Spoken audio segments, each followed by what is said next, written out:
പ്രധാനമന്ത്രി നരേന്ദ്രമോദിയുടെ തമിഴ്നാട് സന്ദർശനത്തിന്റെ ഭാഗമായി അതിന്റെ രണ്ടാം ദിനത്തിലാണ് അദ്ദേഹം ഗംഗൈകൊണ്ട ചോളപുരം എന്ന ചരിത്ര പ്രാധാന്യമുള്ള സ്ഥലത്തേക്ക് എത്തുന്നതും അവിടുത്തെ മഹാക്ഷേത്ര ദർശനം നടത്താൻ ഒരുങ്ങുന്നതും. അതിന് മുന്നോടിയായി ഇപ്പോൾ പ്രധാനമന്ത്രി റോഡ് ഷോയുടെ ഭാഗമാകുകയാണ്. ശ്രീകാന്തിലേക്ക് ഒരിക്കൽ കൂടി പോകുന്നു. ശ്രീകാന്ത്, ദേശീയ തലത്തിൽ നരേന്ദ്രമോദി സർക്കാർ അധികാരത്തിലേറിയ ഘട്ടത്തിൽ ചെയ്ത ചില പ്രധാനപ്പെട്ട കാര്യങ്ങൾ കൂടി, പ്രത്യേകിച്ച് തമിഴ്നാടുമായി ബന്ധപ്പെട്ട്, അതിലൊന്ന് തമിഴ് കാശി സംഗമമാണ്. കാശി നമുക്കറിയാം ഭാരതത്തിൻ്റെ ആത്മീയ തലസ്ഥാനം എന്നറിയപ്പെടുന്ന ഒരു മഹത്തായ നഗരമാണ്. ലോകത്തിലെ തന്നെ ഏറ്റവും പുരാതനമായ നഗരം അതാണ് കാശി. അതിനെയും തമിഴ്നാടിനെയും ബന്ധിപ്പിച്ചുകൊണ്ട്, അല്ലെങ്കിൽ പുരാതന കാലം മുതൽ തന്നെ തമിഴ്നാടിനെ കാശിയുമായുള്ള ബന്ധത്തെ പുതിയ തലമുറയ്ക്ക് ഓർമ്മപ്പെടുത്തുക എന്ന ലക്ഷ്യത്തോടു കൂടി നരേന്ദ്രമോദിയുടെ ഇനിഷ്യേറ്റീവിൽ തന്നെയാണ് കാശി തമിഴ് സംഗമം നടക്കുന്നത്. അതോടൊപ്പം തന്നെ ഭാരതത്തിൻ്റെ ജനാധിപത്യത്തിൻ്റെ ശ്രീകോവിൽ എന്ന് നാം വിശേഷിപ്പിക്കുന്ന നമ്മുടെ പാർലമെൻറ്റിൽ ആ സഭാ നടപടികൾ നടക്കുന്ന അതേ അങ്കണത്തിൽ തന്നെ വെച്ചിരിക്കുന്നത് തമിഴ്നാട്ടിൽ നിന്നും കൊണ്ടുവന്നിട്ടുള്ള ചെങ്കോലാണ്. അതിൻ്റെ ചരിത്ര പ്രാധാന്യം നമുക്കറിയാവുന്നതാണ്. അപ്പോൾ ഇതെല്ലാം തമിഴ്നാടിൻ്റെ ജീവിത രീതി, അത് ഭാരതത്തിൻ്റെ ദേശീയത തന്നെയാണ് എന്ന് അടിവരയിടുന്നതല്ലേ ശ്രീകാന്ത്?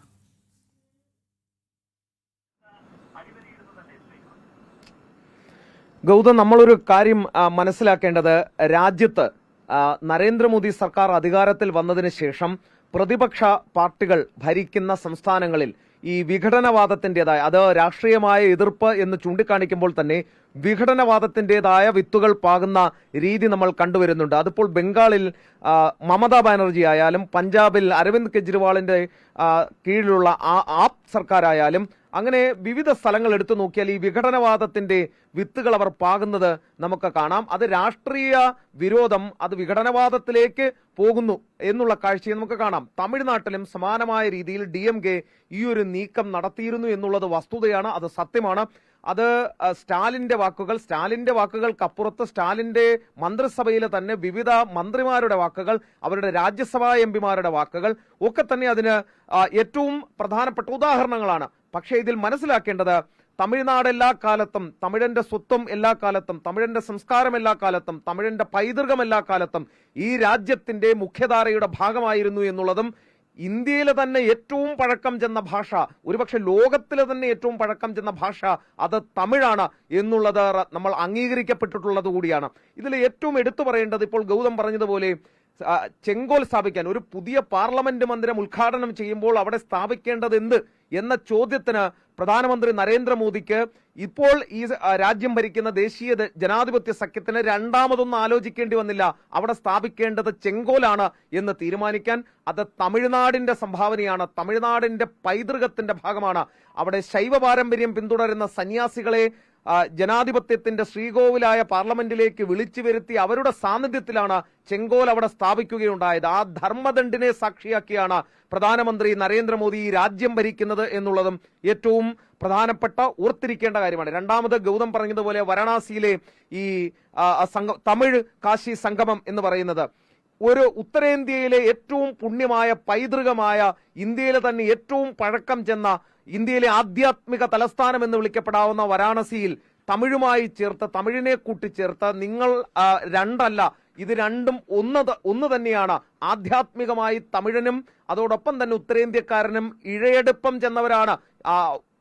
ഏതെങ്കിലും തരത്തിലുള്ള അകൽച്ച ഇരു കൂട്ടരും തമ്മിൽ ഇല്ല എന്ന് സ്ഥാപിച്ചുകൊണ്ടാണ് ഈ വാരാണസിയിൽ ഈ തമിഴ് സംഗമം നടത്തുകയുണ്ടായത്, തമിഴ് കാശി സംഗമം നടത്തുകയുണ്ടായത്. വലിയ വിജയം അത് വരികയും ചെയ്തു. അതും ഇന്ത്യയുടെ ഏകതയുടെ ലക്ഷണമാണ് ചൂണ്ടിക്കാണിക്കുന്നത്. അതിനുമപ്പുറം വീണ്ടും ഹിന്ദുവിരുദ്ധ പ്രവർത്തനങ്ങൾ, വീണ്ടും തമിഴ്നാട്ടിൽ രാഷ്ട്രീയത്തിന്റെ പേരിൽ, രാഷ്ട്രീയ അധികാരം നേടിയെടുക്കുന്നതിന്റെ പേരിൽ ഹിന്ദു വിരുദ്ധ സമീപനം സ്വീകരിച്ച സമയത്താണ് പ്രധാനമന്ത്രിയുടെ അവിടെ വരുമ്പോൾ, തമിഴ്നാട്ടിൽ വരുമ്പോൾ അദ്ദേഹം എന്തായാലും അവിടുത്തെ ഏതെങ്കിലുമൊക്കെ ക്ഷേത്രങ്ങളിൽ സന്ദർശിക്കുക പതിവാണ്. രാമേശ്വരത്തെ പ്രധാനമന്ത്രി നരേന്ദ്രമോദിയുടെ റോഡ് ഷോ പുരോഗമിക്കുകയാണ്. നമ്മൾ ദൃശ്യങ്ങളിൽ കാണുന്നത് ഗംഗൈകൊണ്ട ചോളപുരത്തേക്ക്, ആ മഹാക്ഷേത്രത്തിലേക്കുള്ള പ്രധാനമന്ത്രിയുടെ യാത്രയാണ്. റോഡിൻ്റെ ഇരുവശങ്ങളിലും 10,000 പുഷ്പങ്ങൾ എറിഞ്ഞുകൊണ്ട് ഭാരതത്തിൻ്റെ പ്രധാനമന്ത്രിയെ സ്വീകരിക്കുന്നു. അദ്ദേഹം അവിടെ നിൽക്കുന്ന മുഴുവൻ ജനങ്ങളെയും കൈകളുയർത്തി ആശീർവദിച്ചുകൊണ്ട് നീങ്ങുകയാണ് ആ ചരിത്ര പ്രാധാന്യമുള്ള സ്ഥലത്തിലൂടെ. അല്പസമയത്തിനകം തന്നെ അദ്ദേഹം ക്ഷേത്രാങ്കണത്തിലേക്ക് എത്തും. ഇപ്പോൾ പ്രിയപ്പെട്ട പ്രേക്ഷകർ കാണുന്നത് പ്രധാനമന്ത്രി നരേന്ദ്രമോദിയുടെ വാഹനമാണ്. ഇപ്പോൾ നമുക്ക് കാണാം അദ്ദേഹം കൈകൾ ഉയർത്തി തമിഴ്നാടിൻ്റെ മക്കളെ അഭിവാദ്യം ചെയ്തുകൊണ്ട് ആ റോഡ് ഷോ അങ്ങനെ കടന്നു പോകുന്നതിൻ്റെ ദൃശ്യങ്ങളാണ് കാണുന്നത്. നമുക്കറിയാം ഈ സ്ഥലത്തിൻ്റെ ചരിത്ര പ്രാധാന്യം, ഇന്നത്തെ ദിവസത്തിൻ്റെ പ്രാധാന്യം. രാജേന്ദ്ര ചോളൻ്റെ ജയന്തി ദിനമാണ്. രാജേന്ദ്ര ചോളനെ പറ്റി പറയുമ്പോൾ അദ്ദേഹം ചോള സാമ്രാജ്യത്തിൻ്റെ വ്യാപ്തിയും വിശുദ്ധിയും ദക്ഷിണ ഭാരതത്തിനപ്പുറത്തേക്ക് ഗംഗാ സമതലത്തിലേക്കും തുംഗഭദ്രാ നദിയുടെ തീരത്തേക്കും ചോള സാമ്രാജ്യത്തിൻ്റെ വ്യാപ്തി വികസിപ്പിച്ച ഭരണാധികാരിയായിരുന്നു അദ്ദേഹം. ഭാരതത്തിൻ്റെ ഇപ്പോഴത്തെ അതിർത്തികൾക്കപ്പുറത്തേക്ക് ശ്രീലങ്കയും തായ്ലാൻഡും ഒക്കെ അടങ്ങുന്ന പ്രദേശത്തേക്ക് പോലും ഈ നാടിൻ്റെ അതിർത്തികളെ വികസിപ്പിച്ചിട്ടുള്ള, മുൻപ് അലക്സാണ്ടറുടെ അധിനിവേശത്തെയൊക്കെ ചെറുത്ത് തോൽപ്പിച്ചത് അന്നത്തെ മൗര്യ സാമ്രാജ്യത്തിൻ്റെ ഒരു കരുത്തിലായിരുന്നുവെങ്കിൽ പിന്നീട് 9-ാം നൂറ്റാണ്ട് മുതൽ 13-ാം നൂറ്റാണ്ട് വരെയുള്ള കാലഘട്ടത്തിൽ ഭാരതത്തിലെ തമിഴ്നാട് പ്രദേശത്ത് വികസിച്ച് പിന്നീടത് ഉത്തര ഭാരതത്തിൻ്റെ വിവിധ ഭാഗങ്ങളിലേക്കും നേരത്തെ സൂചിപ്പിച്ച തായ്ലാൻഡ്, ഇന്തോനേഷ്യ, ശ്രീലങ്ക തുടങ്ങിയ സ്ഥലങ്ങളിലേക്കുമൊക്കെ വ്യാപിച്ച ഒരു വിശാലമായ സാമ്രാജ്യത്തിൻ്റെ അധിപനായിരുന്ന രാജേന്ദ്ര ചോളൻ, അദ്ദേഹത്തിൻ്റെ ജയന്തി ദിനത്തിലാണ് അദ്ദേഹം നിർമ്മിച്ച ഈ മഹത്തായ ശിവക്ഷേത്രത്തിലേക്ക് പ്രധാനമന്ത്രി നരേന്ദ്രമോദി എത്തുന്നത്. The great living Chola temples എന്ന് അറിയപ്പെടുന്ന 3 ചോള ക്ഷേത്രങ്ങൾ, തഞ്ചാവൂരിലെ ബൃഹദേശ്വര ക്ഷേത്രമാണെങ്കിലും ഐരാവതേശ്വര ക്ഷേത്രമാണെങ്കിലും നമ്മളിപ്പോൾ ദൃശ്യങ്ങളിൽ കാണുന്ന ഗംഗൈകൊണ്ട ചോളപുരം ക്ഷേത്രമാണെങ്കിലും ഈ വിശുദ്ധമായ 3 ക്ഷേത്രങ്ങളും കടന്നു വന്ന അധിനിവേശങ്ങളെ അതിജീവിച്ചുകൊണ്ട് മുന്നോട്ട് നിലനിൽക്കുന്ന ക്ഷേത്രങ്ങളാണ്. അവിടേക്ക് പ്രധാനമന്ത്രി എത്തുന്നു. അരുൺ ആലത്തൂർ ലൈനിലുണ്ട് എന്നാണ് മനസ്സിലാക്കാൻ സാധിക്കുന്നത്. അരുൺ, നമ്മുടെ ക്യാമറ കണ്ണുകൾക്ക് മുന്നിലൂടെയാണ് പ്രധാന സേവകന്റെ വാഹനം കടന്നു പോകുന്നത്.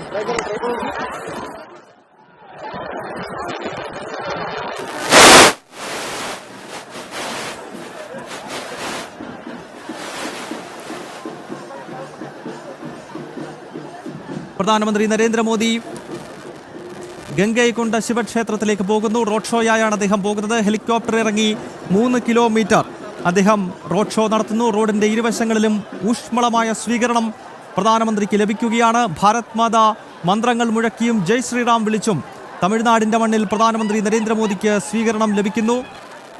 അല്പസമയത്തിനകം തന്നെ അദ്ദേഹം ഈ ചിരപുരാതനമായ മഹാക്ഷേത്രത്തിലേക്ക് എത്തുകയാണ്. ഏതാണ്ട് 250 വർഷക്കാലം ചോള സാമ്രാജ്യത്തിൻ്റെ തലസ്ഥാനമായ ഗംഗൈകൊണ്ട ചോളപുരം എന്ന പ്രദേശം, ഈ സാമ്രാജ്യം രൂപപ്പെടുന്ന കാലഘട്ടത്തിൽ ഇതിൻ്റെ തലസ്ഥാന നഗരി ഇവിടെയായിരുന്നില്ല, തഞ്ചാവൂരായിരുന്നു.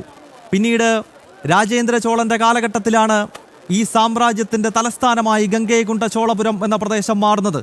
പിന്നീട് 9-ാം നൂറ്റാണ്ട് മുതൽ 13-ാം നൂറ്റാണ്ട് വരെയുള്ള 250 വർഷക്കാലം ഈ ദേശത്തിൻ്റെ തലസ്ഥാന നഗരിയായി നിലനിന്നിരുന്ന ആ പ്രദേശത്തെ അടയാളപ്പെടുത്തിയത് ആ മഹാക്ഷേത്രമാണ്.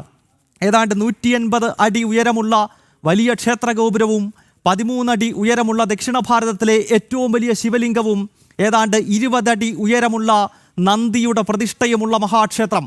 ആ ക്ഷേത്രാങ്കണത്തിലേക്കാണ് ഭാരതത്തിൻ്റെ പ്രധാന സേവകൻ അല്പസമയത്തിനകം എത്തുന്നത്. അദ്ദേഹം ക്ഷേത്രത്തിലേക്ക് അല്പസമയത്തിനകം എത്തും. ഒരു ഇടവേളയ്ക്ക് ശേഷം ഇതേ വാർത്തയിലേക്ക് തന്നെ മടങ്ങിയെത്താം.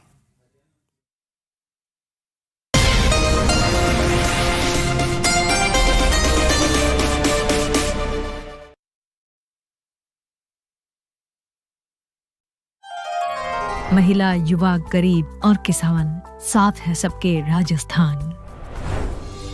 राज्य विकास से जुड़कर लाखों महिलाएं बनी है आत्मनिर्भर और 20 लाख महिलाओं को लखपति दीदी बनाने का सपना हो रहा है साकार। स्किल ट्रेनिंग, बेरोजगारी भत्ता, पेपर लीक पर लगाम, सरकारी नौकरियों के ढेरों अवसर और जरूरतमंदों को प्रतियोगी परीक्षाओं के लिए मुफ्त कोचिंग। सच में युवा सपनों को तो अब पंख लग गए हैं। मुफ्त राशन, मुफ्त इलाज, साथ में सामाजिक सुरक्षा पेंशन। प्रधानमंत्री आवास योजना से सिर पर पक्की छत, घर में सुकून है और जीवन में उजाला।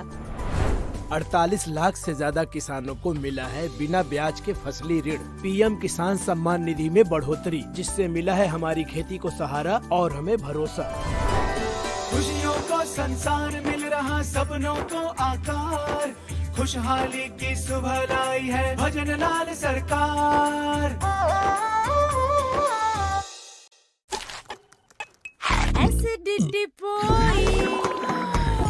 അസിഡിറ്റിക്കായി ഉപയോഗിക്കൂ ലോക number 1 ഗാവിസ്കോൺ. Nothing works like Gaviscon.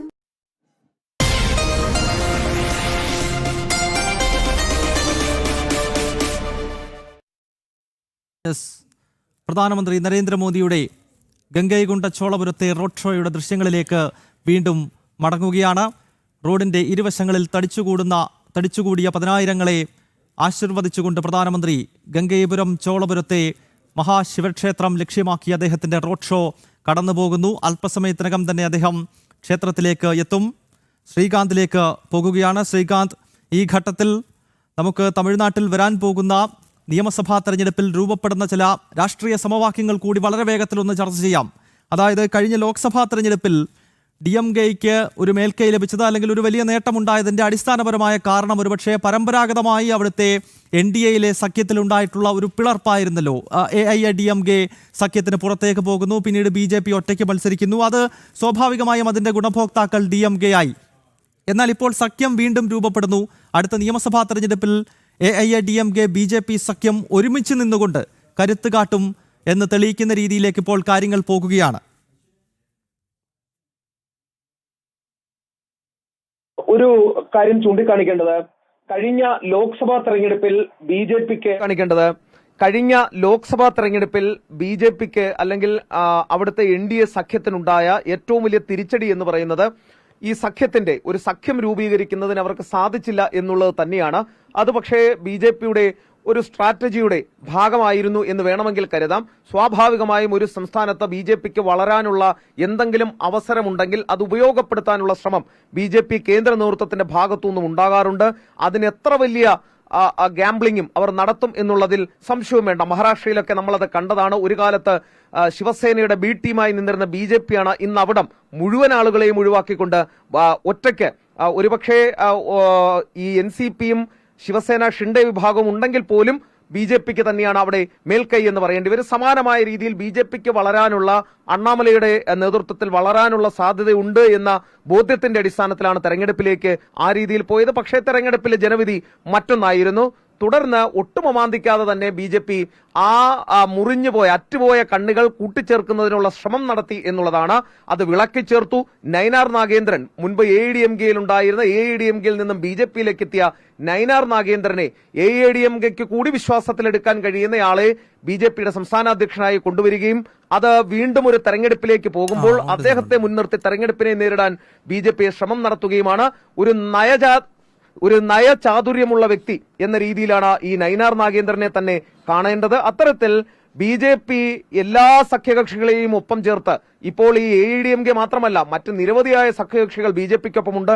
അവരെ എല്ലാവരെയും ചേർത്ത് ഒറ്റക്കെട്ടായി മുന്നോട്ട് പോകാൻ അടുത്ത തെരഞ്ഞെടുപ്പിൽ വിജയം മാത്രമാണ് മുന്നിലുള്ളത് എന്ന് നേരത്തെ അമിത്ഷായും അവിടെ എത്തിയ സമയത്ത് തമിഴ്നാട്ടിൽ വ്യക്തമാക്കിയിരുന്നു.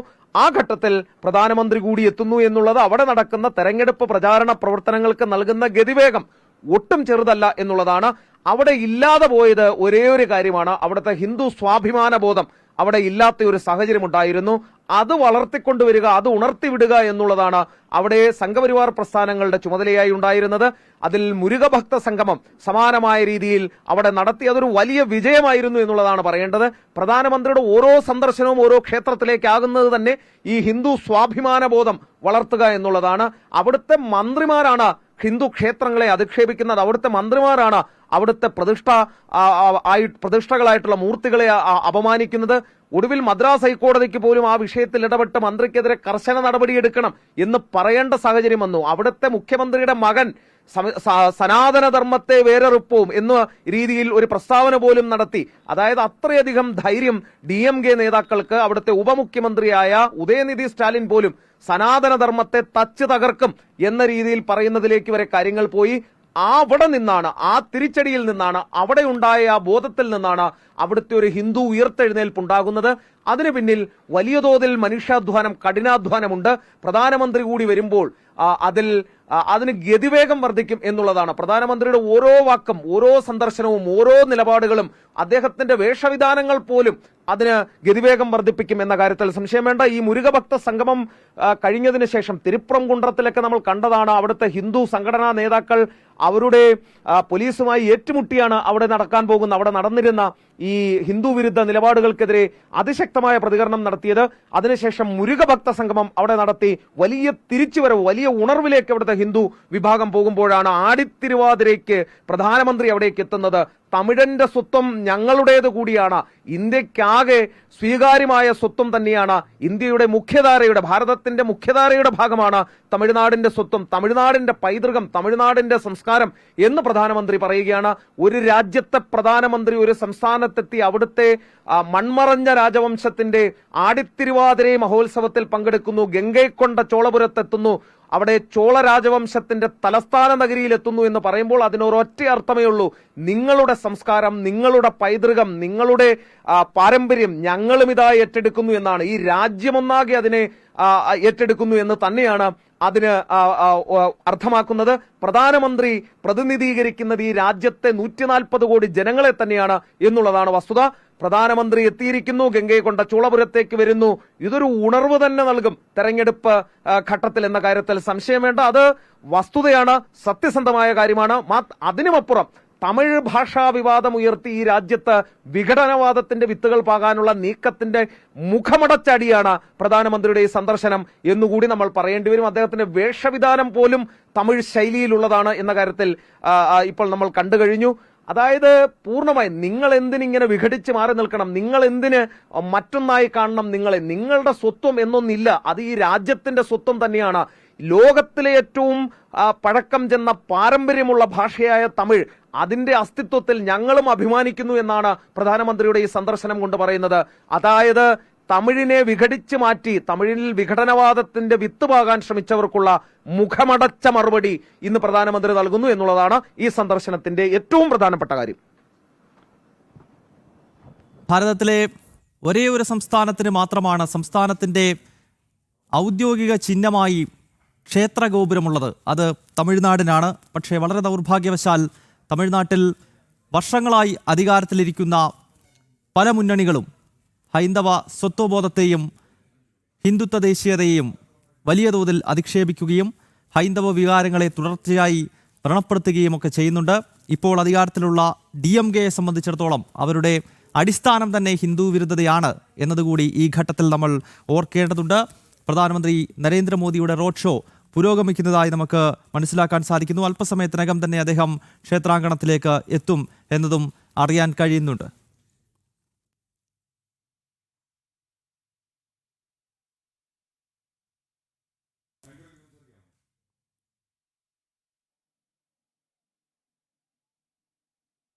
പ്രധാനമന്ത്രി നരേന്ദ്രമോദി അല്പസമയത്തിനകം തന്നെ ഗംഗൈകൊണ്ട ചോളപുരത്തെ ശിവക്ഷേത്രത്തിലേക്ക് എത്തിച്ചേരും.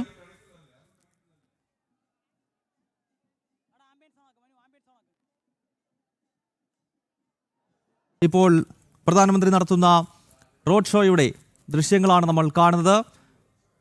റോഡിന്റെ ഇരുവശങ്ങളിലും ആയിരക്കണക്കിന് ജനങ്ങൾ അദ്ദേഹത്തെ കാണുന്നതിനായി എത്തിയിരിക്കുന്നു. ഇന്നലെ രാത്രി തൂത്തുക്കുടിയിൽ എത്തിയ പ്രധാനമന്ത്രി നരേന്ദ്രമോദി 4900 കോടി രൂപയുടെ വികസന പദ്ധതിയാണ് ഒരു ജില്ലയ്ക്ക് മാത്രമായി പ്രഖ്യാപിച്ചത്.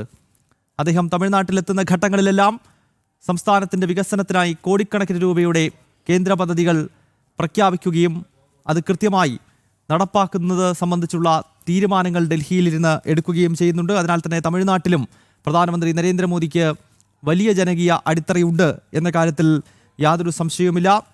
ഇന്നത്തെ ദിവസത്തിൻ്റെ പ്രത്യേകത എന്നത് ആടിത്തിരുവാതിരയാണ്. ഈ ദിനത്തിലാണ് ചോള രാജവംശത്തിൻ്റെ വ്യാപ്തി നേരത്തെ നമ്മൾ സൂചിപ്പിച്ചതുപോലെ ഭാരതത്തിൻ്റെ വിവിധ കോണുകളിലേക്ക്, ദക്ഷിണ ഭാരതത്തിനപ്പുറത്തേക്ക് ഗംഗാ സമതലത്തിലേക്കും തുംഗഭദ്ര നദിയുടെ തീരത്തേക്കുമൊക്കെ ആ സാമ്രാജ്യത്വത്തിൻ്റെ ശക്തിയും സ്വാധീനവും വർദ്ധിപ്പിച്ച രാജേന്ദ്ര ചോളൻ ജനിക്കുന്നത് ആടി മാസത്തിലെ തിരുവാതിര നാളിലാണ്. അതിനാൽ ആ ദിനത്തിൽ തന്നെ പ്രധാനമന്ത്രി നരേന്ദ്രമോദി ചോള സാമ്രാജ്യത്തിൻ്റെ 250 വർഷക്കാലത്തെ തലസ്ഥാന നഗരിയായിരുന്ന ഗംഗൈകൊണ്ട ചോളപുരത്തേക്ക് എത്തുന്നു. ഈ നഗരം നിർമ്മിച്ച രാജേന്ദ്ര ചോളനാൽ നിർമ്മിക്കപ്പെട്ട മഹത്തായ ക്ഷേത്ര ദർശനം അദ്ദേഹം നടത്തുന്നുവെന്ന് പറയുമ്പോൾ തീർച്ചയായും നേരത്തെ ശ്രീകാന്തും അരുൺ ആലത്തൂരുമൊക്കെ സൂചിപ്പിച്ചതുപോലെ ഭാരതത്തിൻ്റെ ദേശീയത തന്നെയാണ് തമിഴ്നാട്ടിലും നിലകൊള്ളുന്നത് എന്ന കൃത്യമായ സന്ദേശം അദ്ദേഹം നൽകുകയായിരുന്നു. അരുൺ ആലത്തൂർ ഒരിക്കൽ കൂടി നമുക്കൊപ്പം ചേരുകയാണ്. അരുൺ, പ്രധാനമന്ത്രിയുടെ റോഡ് ഷോ അവസാനിച്ചുവോ? അദ്ദേഹം എപ്പോഴാണ് ക്ഷേത്രത്തിലേക്ക് എത്തുക?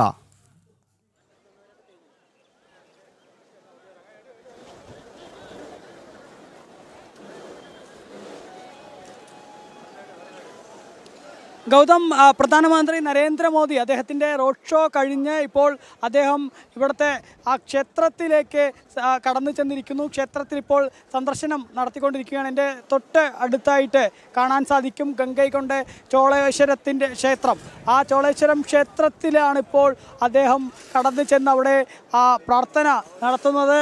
നമുക്കറിയാം, ഈ ആടിത്തിരുവാതിര ക്ഷേത്രത്തിലെ ഈ പ്രധാനപ്പെട്ട ചടങ്ങ്, അതായത് ഈ ക്ഷേത്രം സ്ഥാപിച്ചിട്ടുള്ള രാജേന്ദ്ര ചോഴൻ്റെ 1000ാമത് ജന്മദിനം, ഒപ്പം ഈ ക്ഷേത്രം സ്ഥാപിച്ചു കഴിഞ്ഞ് 1000 വർഷം പിന്നിടുന്ന ദിവസം, ഒപ്പം ആ രാജേന്ദ്ര ചോഴൻ ഗംഗാസമതലവും ഏഷ്യയുമൊക്കെ വിജയിച്ച് 1000 വർഷങ്ങൾ പിന്നിടുന്ന സമയം.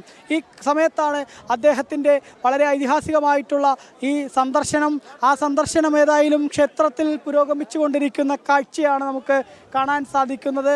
ഈ റോഡ് ഷോയിൽ അദ്ദേഹം വളരെ പതിയെ ആയിരുന്നു കടന്നുപോയത്. നമുക്ക് റോഡ് ഷോ നേരത്തെ തത്സമയം നമ്മളുടെ സ്ക്രീനിലൂടെ പ്രേക്ഷകർ കണ്ടിട്ടുണ്ടാവും. ആ റോഡ് ഷോയിൽ ആളുകൾക്ക് എല്ലാവർക്കും നല്ല നിലയിൽ തന്നെ പ്രധാനമന്ത്രിയെ കാണാൻ കഴിയുന്ന തരത്തിൽ, അദ്ദേഹത്തിന് അഭിവാദ്യം ചെയ്യാൻ കഴിയുന്ന തരത്തിൽ വളരെ പതിയെ ആയിരുന്നു വാഹനം കടന്നുപോയത്. മാത്രമല്ല, ജനങ്ങൾക്ക് വളരെ അടുത്ത് നിന്ന് പ്രധാനമന്ത്രിയെ കാണാൻ കഴിഞ്ഞു എന്നുള്ളത് തന്നെയാണ് ആ റോഡ് ഷോയുടെ പ്രത്യേകത. എല്ലാവരും ആ ആളുകളൊക്കെ ചെറിയ ആവശ്യങ്ങൾക്ക് ചെറിയ ലോൺ, അതും ഏറ്റവും ചെറിയ പലിശ നിരക്കിൽ. മുത്തൂറ്റ് മിനി ചെറുകിട ഗോൾഡ് ലോൺ മേള. മുത്തൂറ്റ് മിനി, എന്നും നിങ്ങളോടൊപ്പം.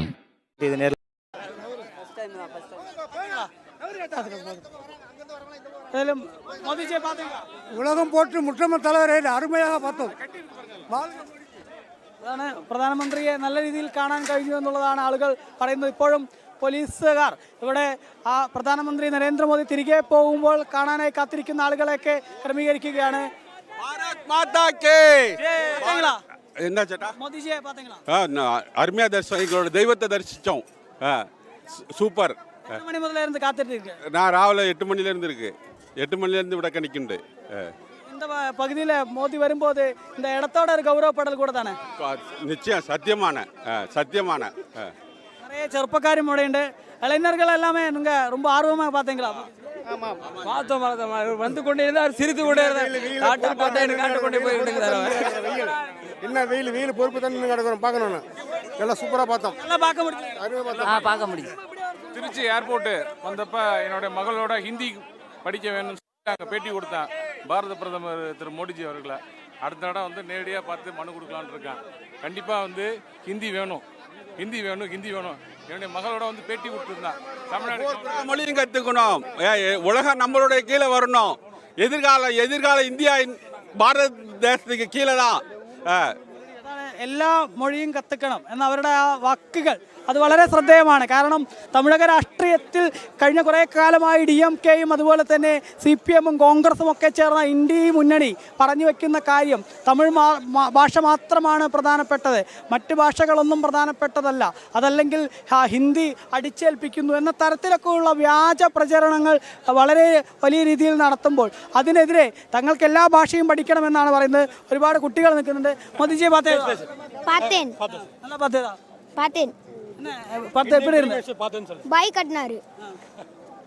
இதுக்கு முன்னாடி பாத்துருக்கியா? இப்பதான் ஃபர்ஸ்ட் டைம் பார்க்கறேன் சார். இப்பதான் ஃபர்ஸ்ட் டைம் பார்க்கறேன். பார்த்தேன் சார். நல்லா பாத்துருக்கியா? Sir Vicky channel sir.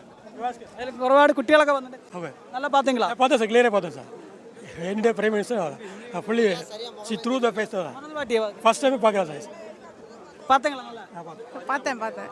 ரொம்ப சந்தோஷமா இருந்துச்சு பார்க்கும்போது. ஆனால் இன்னும் நல்லா பார்க்க முடியல, சரியாக பார்க்க முடியல. மகிழ்ச்சி. எங்கள் ஊருக்கு வந்து ரொம்ப மகிழ்ச்சி சார்.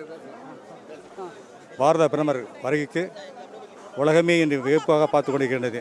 தண்ணீரில் முதல் பலமாக இருக்கும், தரலை யானை பலமாக இருக்கும், மனிதனுக்கு அறிவு பலமாக இருக்கும், தமிழ்நாட்டுக்கு போலீஸ் பாதுகாப்பாக இருக்கும், இந்திய ராணுவ பலமாக இருக்கும். இப்போ உலகத்துக்கே நம்ம மோடி அவர்கள் தான் பலமாக இருக்கிறார் என்பதை உலகத்தை பார்த்து கொண்டிருக்க எங்கள் சொல்படுத்தி என்பதை நினைவெடுத்து தான் இந்த கோட்டை ஐசியூ ஸ்கூலில் லேபர் ஸ்டட் அவர்கிட்ட பணியாற்றிட்டு இப்போ லீவில் இருக்கேன் சார். பணி ஓய்வாக இருக்கிறேன். நல்லா பார்க்க முடிஞ்சது பிரதம பார்க்க முடிஞ்சது, நல்லா இருந்துச்சு. இப்போ அவர் பார்த்து சூப்பராக ரொம்ப நாள் இருந்து காத்துட்டு இருக்கு.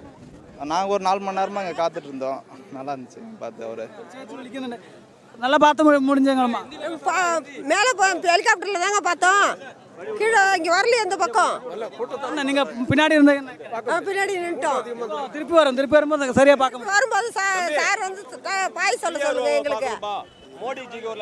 അതാണ് ഏതായാലും പ്രധാനമന്ത്രിയെ നല്ല രീതിയിൽ തന്നെ കാണാൻ കഴിഞ്ഞു എന്നുള്ളതാണ് ഓരോ ആളുകളും പങ്കുവയ്ക്കുന്നത്. ഏതായാലും കൃത്യമായിട്ട് തന്നെ അവരുടെ ആ രാഷ്ട്രീയം കൂടെ അവർ പറയുന്നുണ്ട്. തങ്ങളിൽ കുറേ കാലമായി അടിച്ചേൽപ്പിക്കുകയായിരുന്നു പല തരത്തിലുള്ള തെറ്റായ കാര്യങ്ങൾ. തമിഴ് ഭാഷ മാത്രമാണ് ശ്രേഷ്ഠം, മറ്റ് ഭാഷകളൊന്നും പഠിക്കരുത് എന്നുൾപ്പെടെ തങ്ങളെ അടിച്ചേൽപ്പിക്കുകയായിരുന്നു എന്നുള്ളതാണ് അവർ പറയുന്നത്. പക്ഷേ അങ്ങനെയല്ല, തങ്ങൾക്ക് എല്ലാ ഭാഷയും പഠിക്കണം, എല്ലാ ഭാഷയും കത്തിക്കണം എന്നവർ പറയുന്നു എന്നുള്ളത് തന്നെയാണ് ഗൗതം. ഏതായാലും പ്രധാനമന്ത്രി നരേന്ദ്രമോദി ഇപ്പോൾ ക്ഷേത്ര ദർശനം നടത്തിക്കൊണ്ടിരിക്കുകയാണ്. അതായത് ഈ ഗംഗൈകൊണ്ട ചോഴേശ്വര ക്ഷേത്രത്തിലേക്ക് കടന്നു ചെന്ന് ആ ക്ഷേത്രത്തിൻ്റെ വലതുവശത്തായിട്ടൊരു എക്സിബിഷൻ ഉണ്ട്. ആ എക്സിബിഷനിൽ അദ്ദേഹം കടന്നു ചെന്ന് അവിടുത്തെ രാജരാജ ചോഴ രാജവംശത്തിൻ്റെ ചരിത്രവും ഒപ്പം തന്നെ ആ രാജവംശം എത്ര കാലത്തോളമാണ് ഇവിടെ ഭരണം നടത്തിയത്, ഏതൊക്കെ തരത്തിലുള്ള നേട്ടങ്ങൾ അവർ കൈവരിച്ചു എന്ന് തുടങ്ങിയ കാര്യങ്ങളൊക്കെ ആ എക്സിബിഷനിലുണ്ട്. ആ എക്സിബിഷനിൽ അത്തരത്തിലുള്ള കാര്യങ്ങളൊക്കെ അദ്ദേഹം വീക്ഷിക്കുന്നുണ്ട് എന്നുള്ളതാണ്. മറ്റൊന്ന്, അദ്ദേഹം ക്ഷേത്രത്തിനകത്തേക്ക് കടന്നു ചെന്നുകൊണ്ട് ക്ഷേത്രത്തിൽ ഭഗവാൻ പരമശിവനെ ദർശനം നടത്തുകയും അദ്ദേഹത്തിന് ഗംഗയിൽ നിന്ന് കൊണ്ടുവന്ന ജലം അഭിഷേകം ചെയ്യുകയും ചെയ്യുന്നുണ്ട് എന്നുള്ളതാണ് നമുക്ക് ലഭിച്ചിരിക്കുന്ന വിവരം.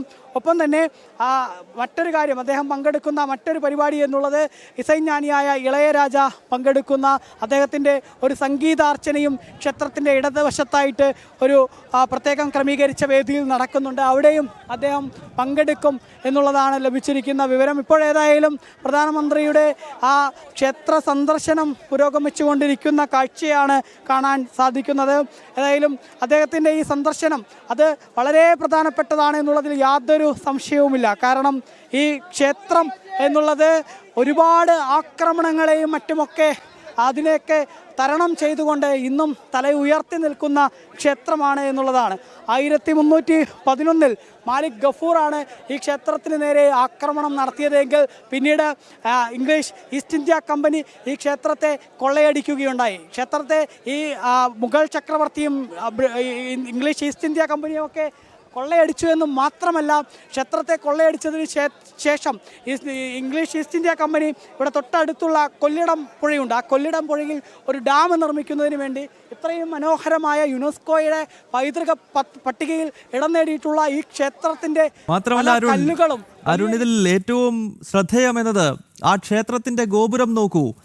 ഏതാണ്ട് 10ാം നൂറ്റാണ്ടിൽ ഇന്ന് നമ്മൾ കാണുന്ന ആധുനികമായ ഒരു തരത്തിലുമുള്ള ടെക്നോളജികൾ ഇല്ലാത്ത കാലത്ത് ഇന്ന് നമ്മൾ എഞ്ചിനീയറിംഗ് വിസ്മയം എന്ന് വിശേഷിപ്പിക്കുന്ന ഒരു തരത്തിലുമുള്ള ടെക്നോളജികളുടെ സഹായം ഇല്ലാത്ത കാലത്താണ് ഇത്ര വലിയ ക്ഷേത്രഗോപുരങ്ങൾ, അത് തഞ്ചാവൂരിലെ ബൃഹദേശ്വര ക്ഷേത്രമായിക്കോട്ടെ, ഇപ്പോൾ അരുൺ നിൽക്കുന്ന ആ ഫ്രെയിമിൽ നമുക്ക് കാണാൻ സാധിക്കുന്ന ഗംഗൈകൊണ്ട ചോളപുരത്തെ മഹാക്ഷേത്രമായിക്കോട്ടെ, അപ്പോൾ ആ കാലഘട്ടത്തിൽ ഭാരതം എന്ന് പറയുന്ന ഈ മഹത്തായ ദേശം എന്തായിരുന്നു എന്ന് തെളിയിക്കുന്നതല്ലേ ആ ക്ഷേത്രഗോപുരം അരുൺ?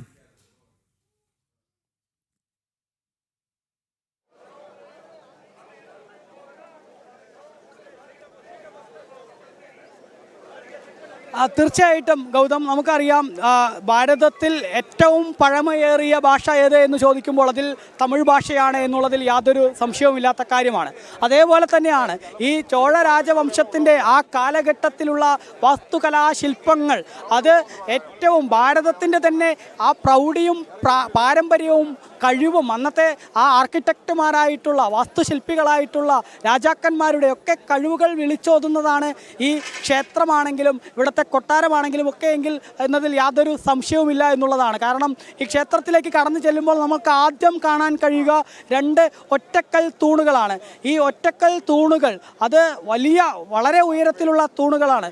ആ തൂണുകളെ സംബന്ധിച്ചിടത്തോളം ആ തൂണുകൾ സ്ഥാപിച്ചിട്ടുള്ള കാലം എന്ന് പറയുന്നത് വളരെ പഴയ കാലത്ത് സ്ഥാപിച്ചിട്ടുള്ള തൂണുകൾ. അന്ന് ഇവിടെ കരിങ്കൽ കൃത്യമായിട്ട് ലഭിക്കാത്ത ഒരു കാലഘട്ടം.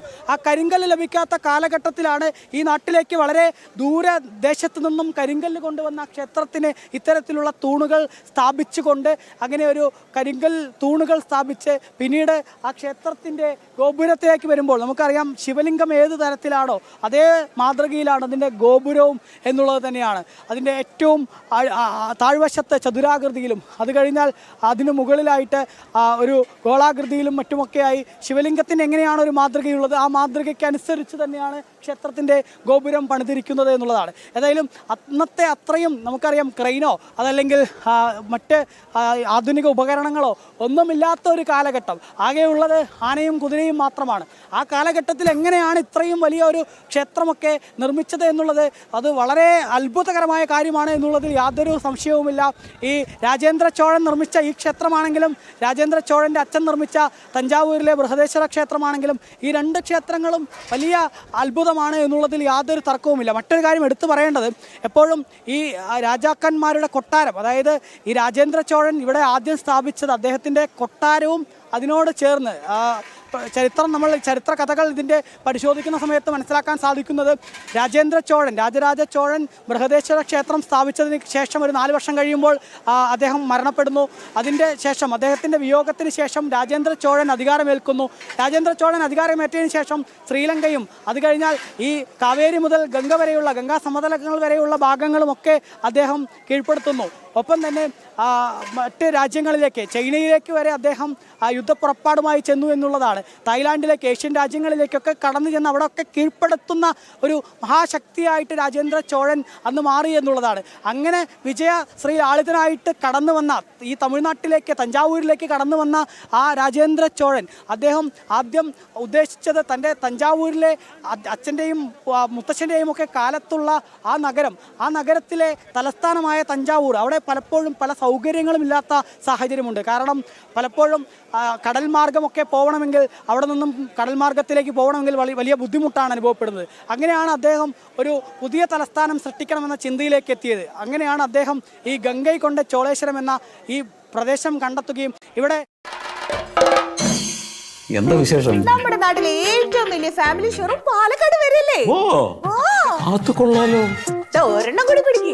ഇതെന്തിനാ ഇത്? പാലക്കാട്ടെ ഏറ്റവും മികച്ച ഹൈപ്പർ മാർക്കറ്റ് ഇത് നമ്മുടെ നാട്ടിലും. നമ്മള് പാലക്കാട്ടുകാർക്ക് ഇരട്ടി മുതലായല്ലോ. കല്യാൺ സിൽക്സും കല്യാൺ ഹൈപ്പർ മാർക്കറ്റും ഒരുമിക്കുന്ന ഷോപ്പിംഗിന്റെ വലിയ ലോകം പാലക്കാട് എത്തുന്നു. ഉദ്ഘാടനം August 2-ന്.